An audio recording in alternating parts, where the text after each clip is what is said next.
2022년 7월 텍톤 웨비나를 시작하도록 하겠습니다. 저 오늘 진행을 맡은 텍톤 투자자문의 신종민 상무라고 합니다. 반갑습니다. 저희 텍톤 투자자문은 이제 매월 마지막 주 수요일 오후 4시에 이렇게 정기적으로 웨비나를 하고 있고요. 저희가 그동안 리서치한 내용들을 바탕으로 투자 아이디어를 공유를 하고 있습니다.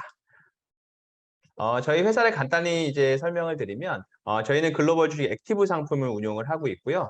글로벌 리서치를 통해서 글로벌 초우량 기업에 소수 집중 장기 투자하는 전략을 사용하고 있습니다. 그래서 저희 투자 전략은 명쾌한데요. 글로벌 성장 산업의 혁신 기업에 투자한다는 겁니다. 그래서 전기차, 반도체, 클라우드 등 글로벌리 굉장히 성장하는 산업에 대체한 불가한 기업들도 제가 포트폴리오 구성을 하고 있고, 투자 지역은 미국과 중국, G2를 중심으로 일본, 한국, 유럽까지 포트폴리오를 다 구성을 하고 있어서 고객분들이 원하시는 지역, 통화를 선택해서 투자할 수 있는 그런 상품들을 저희가 운용을 하고 있다, 이렇게 생각해 주시면 될 것 같습니다. 오늘의 어떻게 보면 메인 주제라고 또 할 수 있는데요. 최근에 클라우드라는 산업이 굉장히 이슈가 많이 되고 있습니다. 그 안에서도 여러 가지 전략들을 가진 기업들이 있는데요. 그중에서 또 특징적인 전략을 보이고 있는 이 오라클이라는 기업을 중심으로 클라우드의 전환에 대해서 한번 알아볼 텐데요. 저희 텍톤 투자자문의 박연호 매니저가 발표해 주도록 하겠습니다.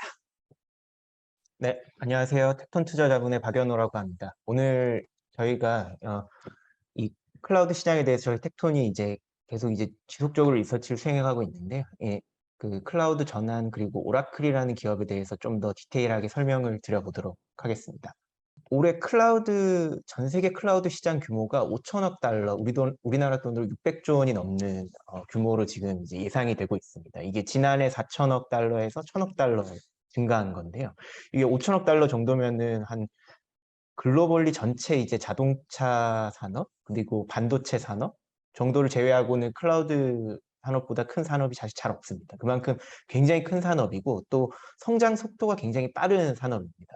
2020년 정도부터 보면요, 이게 2천억에서 매해 1천억 달러씩 이제 시장이 성장하고 있거든요. 그래서 심지어 또 추정치가 계속 올라가고 있습니다. 특히 최근에는. 그게 뭐 여러분들 아시겠지만 지금 저희도 이제 줌을 통해서 이렇게 PT를 하고 있고, 그다음에 원격 근무는 물론이고 스트리밍이라든지 이런 온라인 비즈니스가 코로나 때 굉장히 많이 좀 각광을 받고 성장도 했거든요.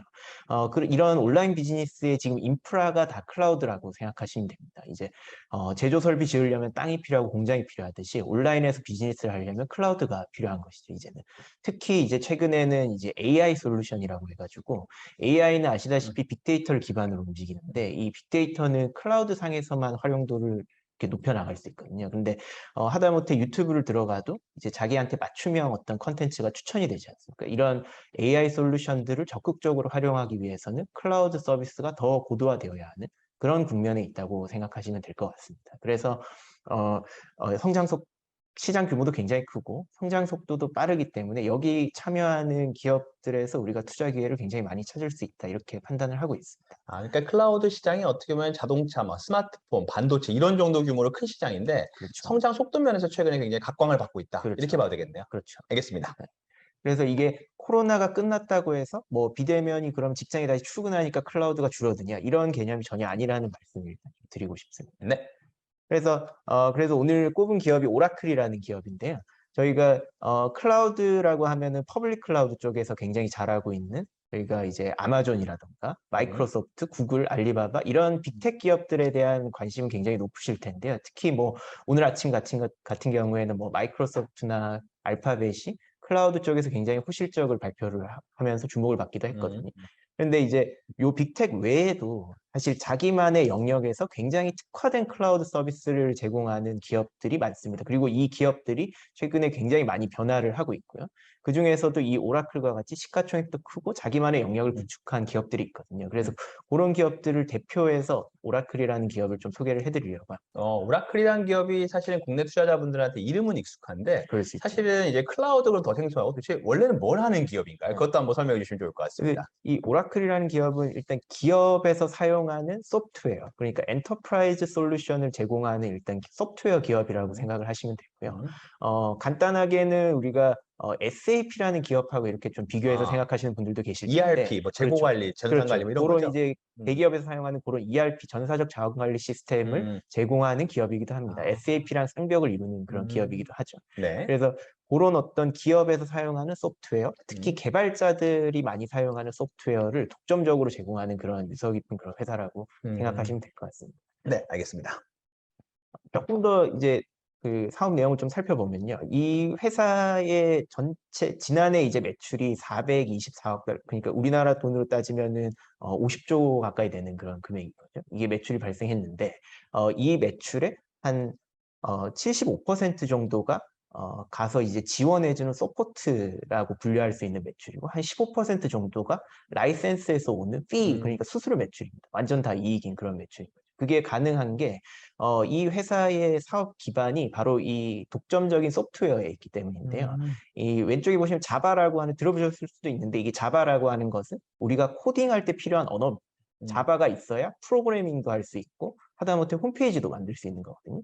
뭐 여러 가지가 있지만 파이썬도 있고 하지만 굉장히 많이 사용하고 있는 널리 사용되고 있는 이런 프로그래밍 언어를 독점적으로 제공을 하고 라이센스 수익과 여기에 대한 유지보수 매출을 일으키고 있고 그다음에 오른쪽에 보시면 이게 DB라고 불리는 데이터베이스인데 이런 온라인 사업을 페이지를 만들거나 프로그램을 짜려면은 이 엑셀화되어 있는 그런 데이터베이스가 반드시 필요한데 이 소프트웨어를 그 점유율을 한 40%에서 50% 가까이 오라클이 차지를 하고 있습니다. 요 점수에 따른 랭킹을 보시면 이제 위에 빨간색 두 개가 이제 오라클에서 서비스하는 제품이거든요. 사실상 이제 시장을 독보적인 1위 기업이라고 생각을 하시면 되는데 그러니까 어떻게 보면 프로그램 언어나 아니면 데이터 베이스를 관리하는 어떤 저런 소프트웨어 쪽에서는 전 세계 굉장히 독보적인 기업이다. 1등 그렇죠. 기업이다. 이렇게 보면 되겠네요. 개발자들이 꼭 필요한 그런 이제 회사라고 생각을 하시면 될 것 같고요. 여기에 대해서 아까 말씀드렸던 ERP도 SAP랑 함께 어떤 그 쌍벽을 이루는 그런 선두권 기업이라고 생각을 하시면 됩니다. 여기서 나오는 라이센스 수익이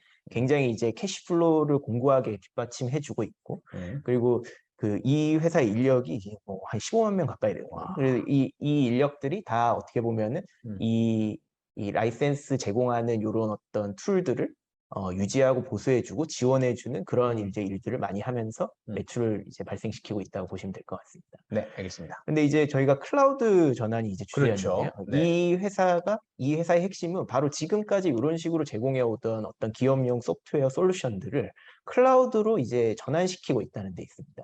온프레미스라는 용어를 제가 썼는데요. 온프레미스는 그 클라우드랑 대비되는 개념으로서 이제 기업에서 자체 서버실을 구축하고 거기다가 이제 단순하게 표현하자면 CD로 프로그램을 설치를 해서 사용하는 방식의 소프트웨어를 의미를 합니다.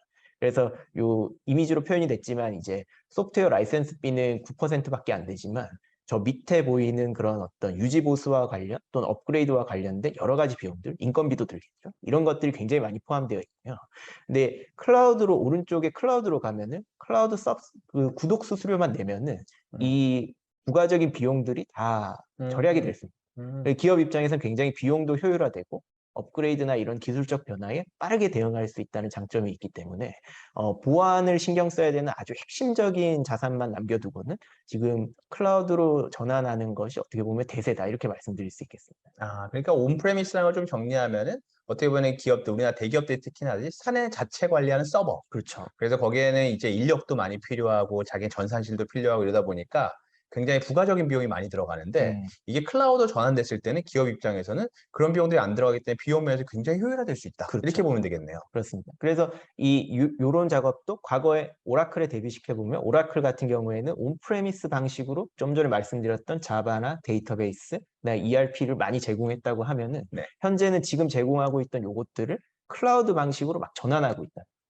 그러면은 이제 구독 기반으로 매출이 바뀌면서 수익성도 굉장히 좋아지고 어떤 회사에 이제 클라우드로 전환하면 또 다른 서비스들을 끼워서 많이 팔거든요. 그렇기 때문에 이제 비즈니스도 더 확장될 수 있는 것이죠. 그러니까 단순히 어떻게 보면 예를 들자면은 ERP다 그러면 뭐 전사 재고 관리다 그러면 과거에는 우리가 일하려 그러면은 뭐 사무실 와서 사무실 컴퓨터로만 뭐 접속을 한다던가 왜 사무실 하드만 접속하다 이랬는데 이거를 이제 다 온라인상으로 어디서든 할 수 있고 거기에 또 여러 가지 부가적인 서비스까지 붙기 때문에 기업 입장에서 굉장히 효율화된다 이렇게 봐도 되겠네요. 하다못해 재택근무를 하려고 해도 클라우드화로 전산이 안 되어 있으면은 뭐 회사 출근하는 수밖에 없거든요. 그렇죠. 그런 일들이 이제 생기니까 기업들이 더더욱 클라우드 전환에 좀 이제 영향을 집중하고 있다 이렇게 보시면 될 것 같습니다. 네, 알겠습니다.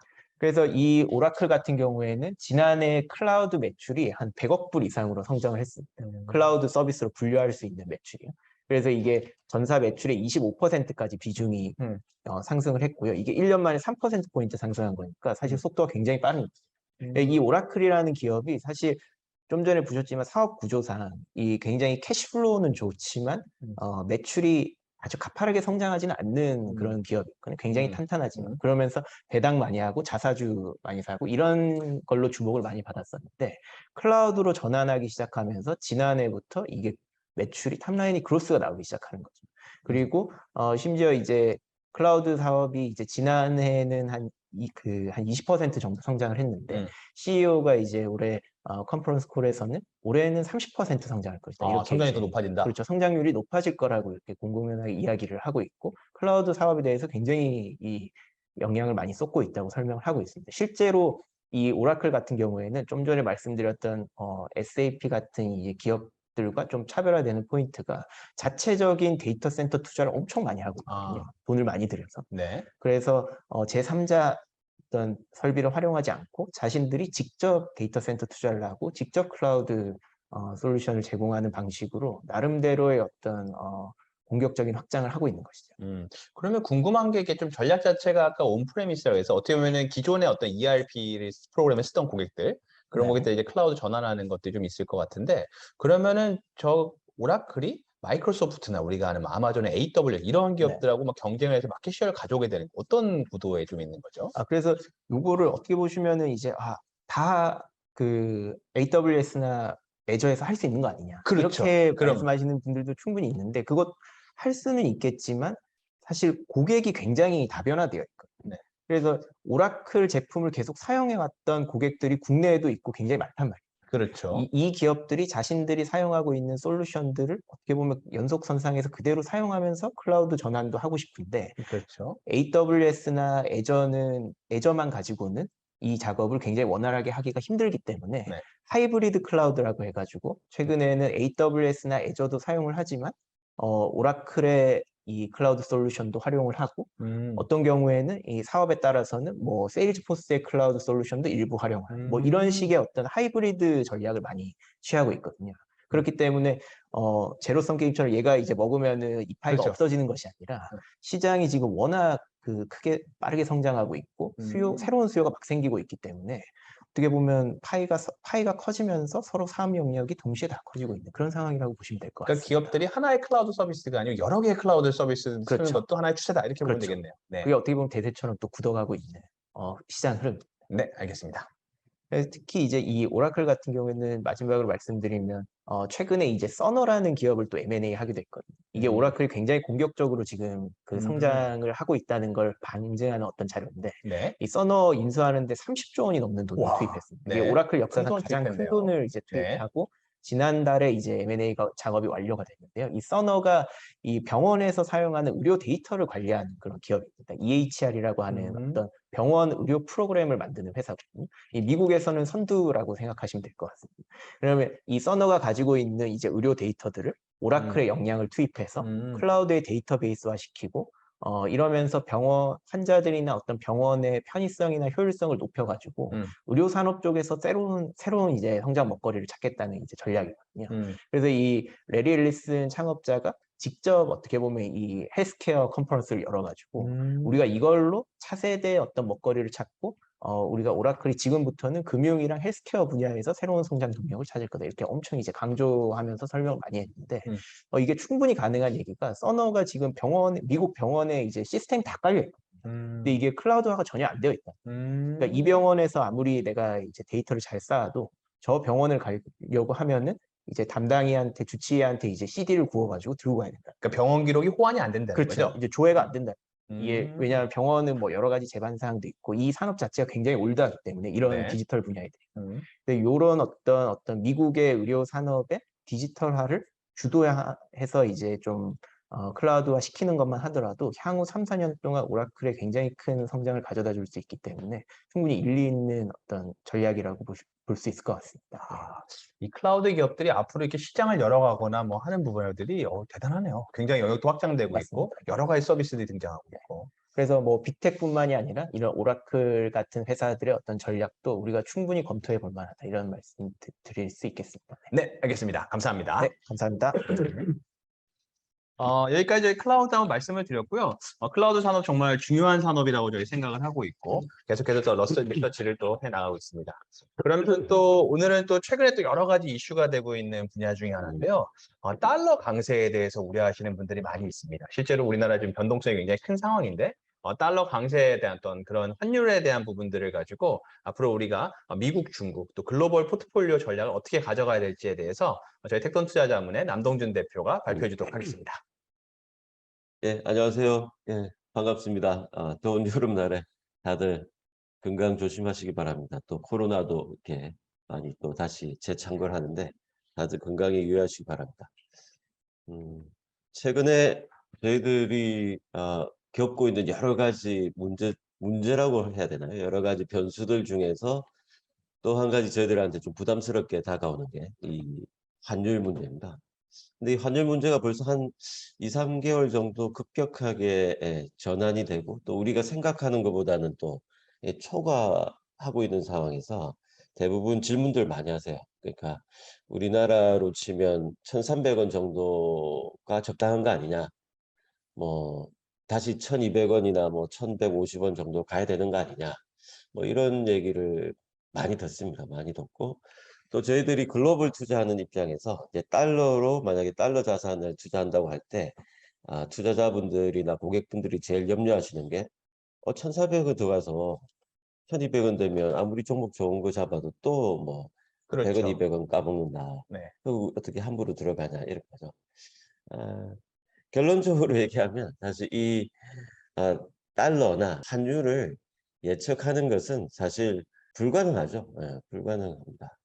왜 불가능하냐라고 생각을 자꾸 이제 얘기를 하냐면 실제 이게 계산상으로 나오는 어떤 교환 비율이 아니거든요. 실제로 우리가 환율이라고 하는 것은 뭐 구매력 평가라든지 뭐 금리 차라든지 뭐 이런 것들을 막 얘기를 하는데 실제로는 그런 것들이 작용하기도 하지만 사실 일부를 작용하고요. 실제 환율을 움직이는 것은 사실 어떤 경제적인 펀더멘털도 중요하긴 하지만 어떤 굉장히 우리가 잘 알고 있는 역학, 헤게모니, 패권 이런 것들. 군사력도 사실은 이 환율에 포함되는 거예요. 그리고 정치력도 포함되기 때문에 저희들이 함부로 이렇게 예측하지 힘든 거다 이렇게 생각합니다. 이 앞면에 있는 그림은 이제 달러 스마일이라고 해서 달러가 어느 때 밸류를 많이 가지고 밸류를 적게 가지냐 하는 뭐 그런 그래프들을 제가 캡처했는데요. 뭐 본론으로 일단 들어가 보겠습니다. 아까도 말씀드렸듯이 원화 대비로 이 달러가 일단 한 1,250원 넘은 이후로 이제 1,300원 이제 넘어가게 되는 거죠.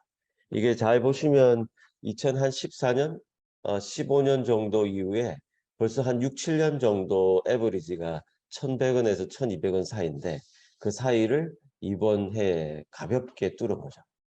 사실 이런 거는 이례적이라고 봐야 됩니다. 사실 더 긴 차트를 보더라도 아마 우리가 한 10년 정도 흐름을 벗어났다라고 이렇게 보시면 되고요.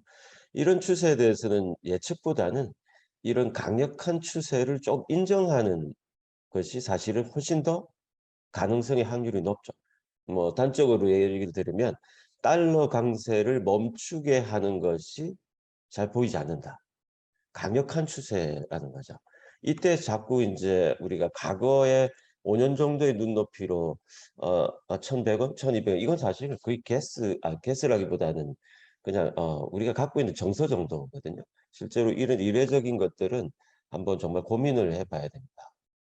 또 위안화도 기축 통화는 아직 아니죠. 사실 뭐 통하긴 하지만 전체 글로벌 외환 보유고의 뭐 한 5%도 안 되니까 실제 아니지만 잠재적으로 보면 우리나라 원화 대비 위안화도 사실 굉장히 절상이 된 거죠. 우리가 원화가 절하가 되고 그러니까 원화 대비 위안화도 10년 내에 굉장히 강세다 이렇게 봐도 되는 굉장히 거죠. 강세인 거죠. 어. 그러니까 단적으로 얘기하자면 미국과 중국을 우리나라의 돈 가치가 못 따라가는 거예요. 그리고 실제로 위안화는 또 달러 대비 굉장히 절하를 급격하게 했습니다. 올해 3월 달에. 그럼에도 불구하고 거기에 비해서도 우리가 원화를 못 따라가요. 이게 사실 기축통화와 기축통화 아닌 또는 기축통화의 영향을 전혀 받지 않는 위안화 같은 통화 대비 원화 환율이 갖는 이게 딜레마 같은 거죠. 네. 계속 이렇게 따라갈 수밖에 없는 겁니다. 이게 우리나라가 못 살아서 그러냐, 경상수지가 뭐 많이 나서 그러냐, 사실 그건 굉장히 기초적인 교과서적인 거고요. 실제로 우리가 잘 알지 못하는 어떤 정치, 군사, 역학 이런 것들의 품새들이 우리하고 우리가 생각하던 수준을 벗어나고 있다. 이런 느낌을 우리가 가져야 된다는 거죠. 이게 우리가 뭐 금융위기든 뭐 이런 여러 가지 위기 상황에서 우리가 느낄 수 있는 거죠. 조금은 기축통화 아닌 나라의 좀 비애 이런 거라고 이해를 해야 됩니다. 그리고 원화나 우리 신흥국 통화 대비로 위안화나 달러가 굉장히 강세 흐름이 가고 있고 이 예. 추세에 대해서 우리가 인정해야 된다. 이렇게 그 추세 이런 거죠. 1,300원이 1,400원을 가지 못한다고 하더라도 1,300원, 1,350원, 1,370원이라는 어떤 이 박스권이 앞으로 1년, 2년 지속될 거라고 가정하는 것이 사실은 훨씬 더 가능성의 확률이 높다라는 것이 그냥 경험적인 통계치로 이제 나오게 됩니다.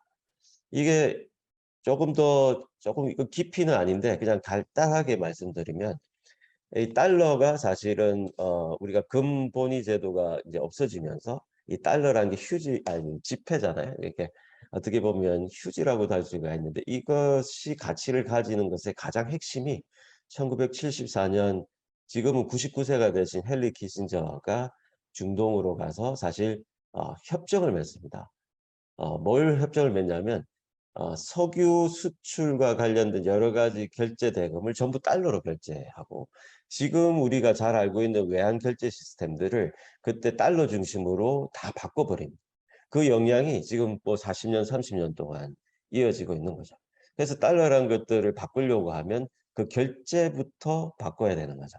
근데 결제란 것이 여전히 달러로 이제 통용이 되고 있고 그나마 2015년 이후로는 좀 바뀌고는 있지만 그리고 푸틴이나 시진핑이 계속 이제 위안화나 루블화로 좀 바꾸려고 하지만 여전히 대세라고 생각합니다.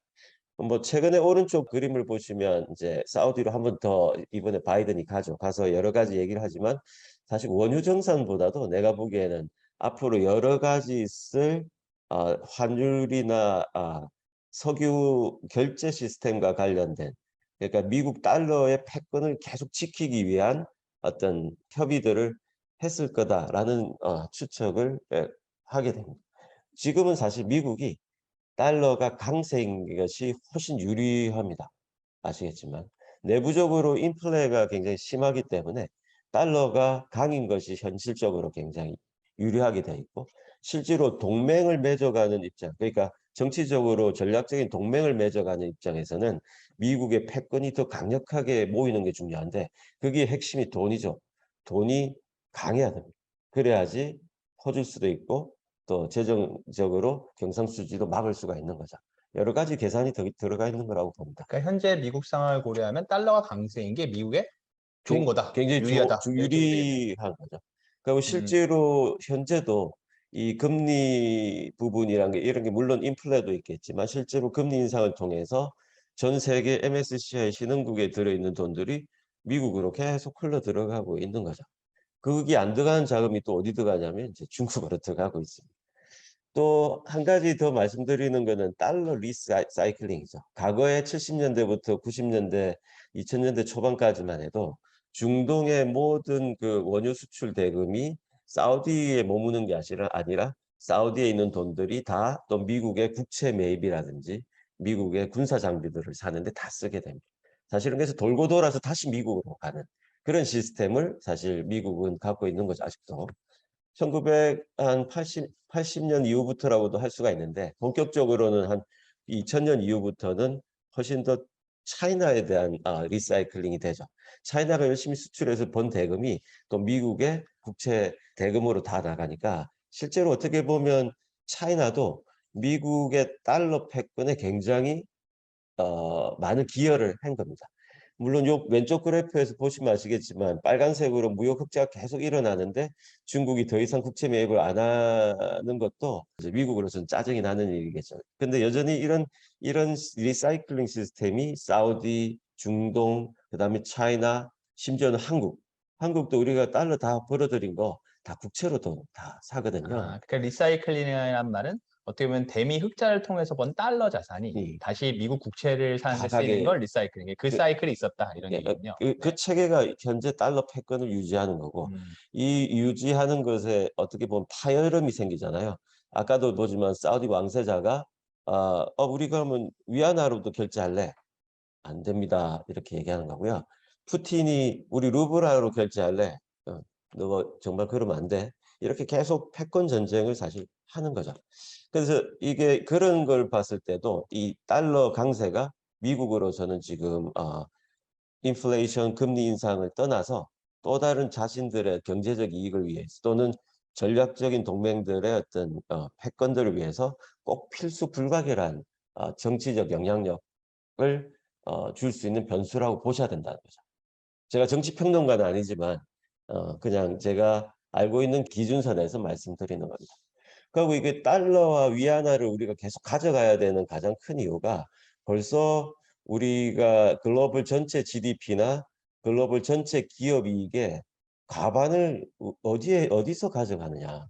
미국과 중국입니다. 미국과 중국에 있는 기업들, 미국과 중국에 있는 여러 가지 상황들이 다 벌어지고 있는 거예요. 실제로 우리가 60, 70%는 글로벌 경제의 핵심이 미국과 달러인데 그 화폐를 가지지 않고서 투자를 한다는 것은 사실 굉장히 좀 난센스라고도 할 수 있습니다. 그러니까 전 세계 GDP, 경제 규모의 한 절반이 이미 중국, 미국이 되고 있고 보여준 차트에서 저희 비중이 계속 올라가고 있기 때문에 네. 우리가 꼭 달러랑 위안화 이 두 자산을 가져가야 된다. 이렇게 네. 이해하면 될까요? 그렇죠. 이게 그래프를 보시면 한 2010년도에는 한 요 정도 이제 맞을 거다 생각하지만 끝없이 가잖아요. 물론 우리가 끝을 알 수는 없지만 그 비중 자체가 수그러들 기미가 안 보입니다.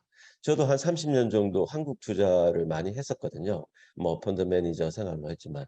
근데 글로벌 인베스트들은 항상 가장 먼저 저희들한테 묻는 질문이 삼성전자가 좋아, 뭐 LG전자가 좋아 그런 것들이 아니죠, 사실. 내가 한국 원화를 가져야 될 건지 위안화를 가져야 될 건지 달러를 가져야 될 건지 사실 그게 가장 또 중요한 포인트였거든요. 그걸 뭐 지금에서 글로벌 투자를 하는 입장에서는 굉장히 절실하게 느끼는 부분입니다.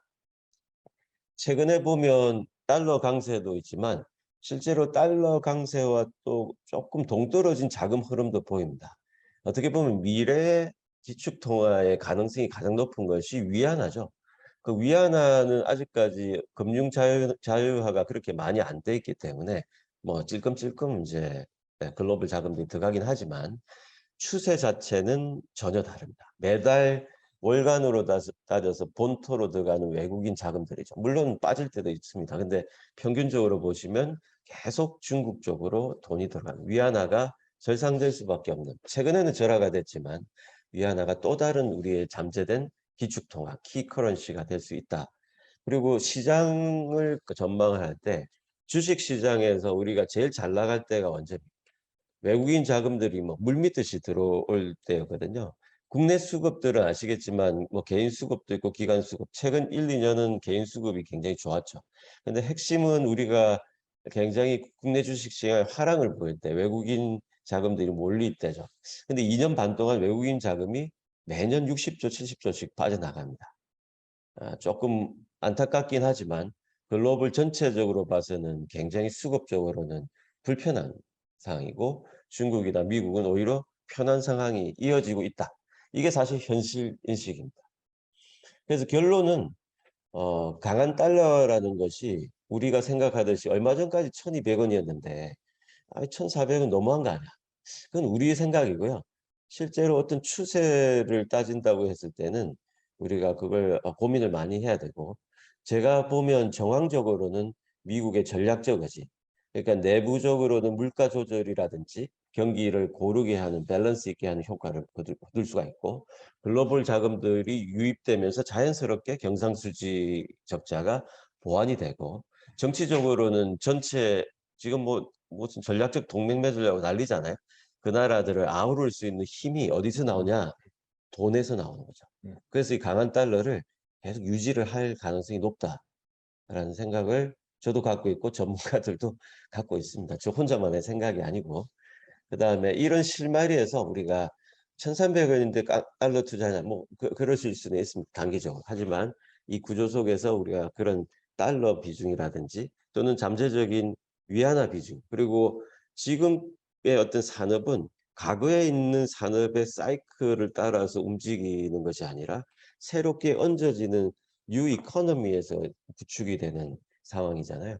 그게 핵심 기업들이 아까 클라우드도 보셨지만 우리나라에서 새로운 클라우드 산업이 안 나오잖아요.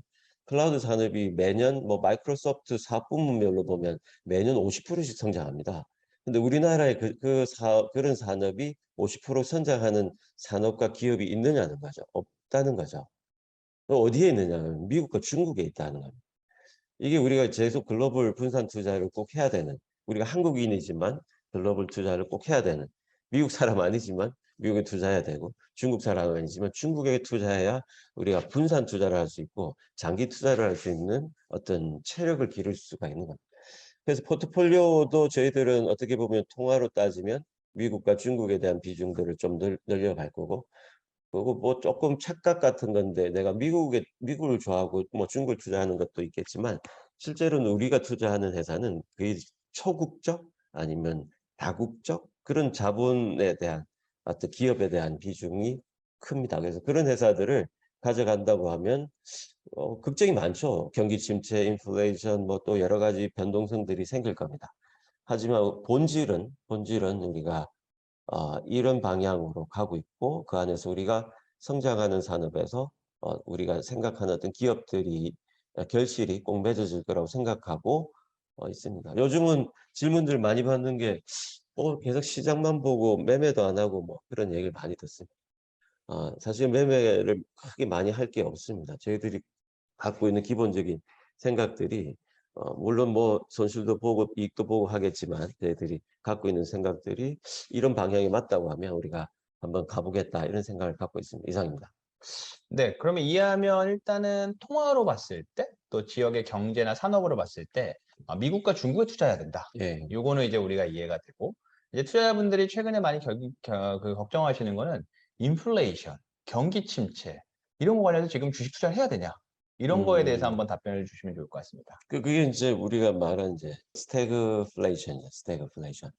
근데 아시겠지만 인플레이션도 매달 모니터링 해야 되고요.